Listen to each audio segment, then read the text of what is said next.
Le retour de Jésus. Jésus reviendra sur terre. Pour rappel, Jésus, le Fils de Dieu, est venu sur terre pour sauver le monde, que son Père aimait tant. Ce salut nous a été acquis par sa mort sur la croix, qui signe la destruction du pouvoir de la chair et du péché, et par sa résurrection, qui nous donne accès à sa vie abondante. Après son retour d'entre les morts, Jésus est apparu vivant plusieurs fois à ses disciples, sur une période de 40 jours. Puis, après leur avoir recommandé de rester à Jérusalem jusqu'à la venue du Saint-Esprit, il fut élevé et une nuée le déroba à leurs yeux. C'est alors que des anges dirent aux disciples : « Hommes galiléens, pourquoi vous arrêtez-vous à regarder au ciel ? Ce Jésus qui a été enlevé au ciel du milieu de vous viendra de la même manière que vous l'avez vu allant au ciel. » Actes chapitre 1 verset 11. Ce verset est très clair et sans équivoque. Il est parti dans une nuée et il reviendra sur les nuées. Jésus l'avait d'ailleurs déjà dit à ses apôtres. Alors le signe du Fils de l'homme paraîtra dans le ciel. Toutes les tribus de la terre se lamenteront et elles verront le Fils de l'homme venant sur les nuées du ciel avec puissance et une grande gloire. Matthieu chapitre 24 verset 30. Ainsi, dès son départ de la terre, nous savons qu'il reviendra de la même manière qu'il est parti. Les disciples l'avaient bien compris et en parlaient régulièrement. L'auteur de l'Épître aux Hébreux écrit : « De même, Christ, qui s'est offert une seule fois pour porter les péchés de plusieurs, apparaîtra sans péché une seconde fois à ceux qui l'attendent pour leur salut. » Hébreux chapitre 9 verset 28. Encore un peu de temps, celui qui doit venir viendra et il ne tardera pas. Hébreux chapitre 10 verset 37. L'apôtre Paul est probablement celui qui mentionne le plus ce thème.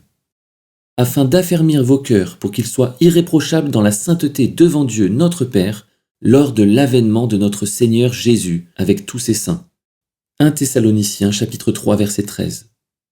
Que le Dieu de paix vous sanctifie lui-même tout entier et que tout votre être, l'esprit, l'âme et le corps soient conservés irrépréhensibles lors de l'avènement de notre Seigneur Jésus-Christ. 1 Thessaloniciens chapitre 5 verset 23.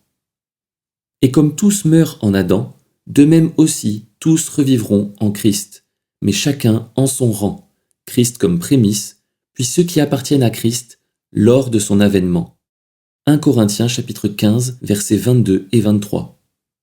Voici en effet ce que nous vous déclarons d'après la parole du Seigneur. Nous, les vivants, restés pour l'avènement du Seigneur, nous ne devancerons pas ceux qui sont morts, car le Seigneur lui-même, à un signal donné, à la voix d'un archange et au son de la trompette de Dieu, descendra du ciel, et les morts en Christ ressusciteront premièrement.